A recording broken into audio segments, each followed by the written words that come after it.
Marie, une femme qui élève seule son fils Tom, qui a 15 ans à l'époque des faits. Ils déménagent dans une grande demeure ancienne. Le prix est attractif, car celle-ci est vendue bien en dessous de sa valeur. Tous les deux se voyaient vivre des jours heureux dans cette immense maison.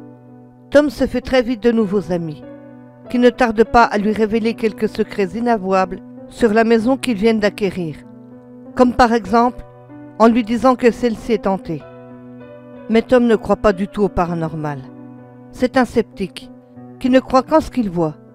Mais très vite, des petites choses commencent à se produire au sein de la maison, comme des courants d'air inexpliqués, des portes qui claquent toutes seules, des chuchotements, etc.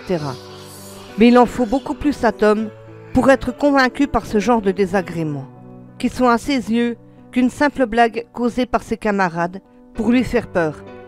Mais ça ne fonctionne pas du tout. Mais pourtant, au bout de seulement quelques mois passés dans la maison, leur comportement se met à changer.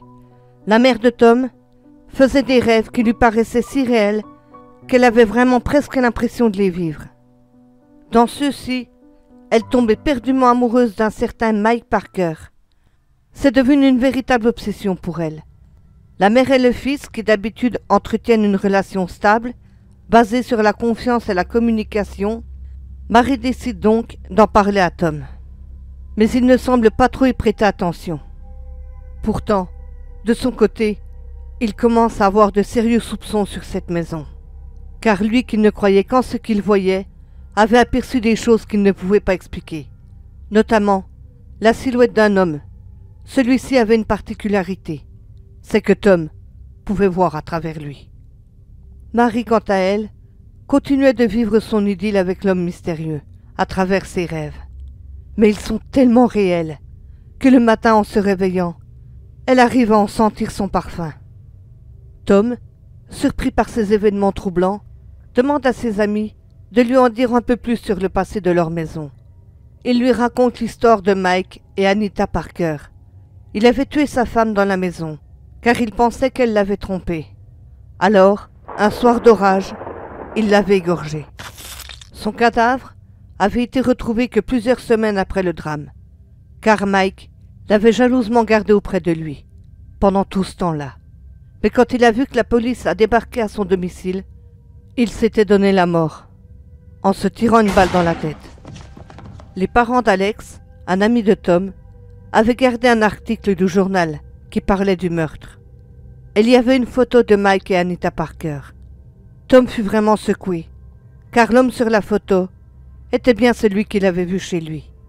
Mais cela était impossible, car il était mort depuis 40 ans maintenant, sans compter que sa mère ressemble comme 2 gouttes d'eau à Anita.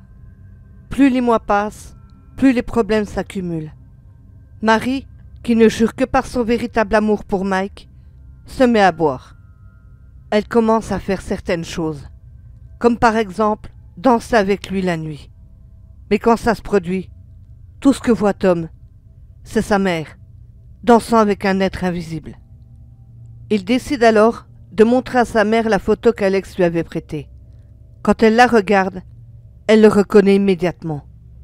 Tom lui raconte toute l'histoire de la maison, qui bien évidemment avait été soigneusement cachée à Marie, pour qu'elle achète la demeure. Il lui montre aussi l'article du journal de l'époque. Marie, sous le choc, décide de quitter la maison au plus vite. Dès le lendemain, elle commence à chercher un autre endroit. Mais cela prend du temps, sans compter qu'une bonne partie de ses économies était partie pour les travaux de la maison. Mais elle ne se décourage pas pour autant, car elle est même prête à prendre un petit appartement pour quitter cette maudite maison. Mais l'attraction que Mike avait sur elle était vraiment d'une puissance incroyable.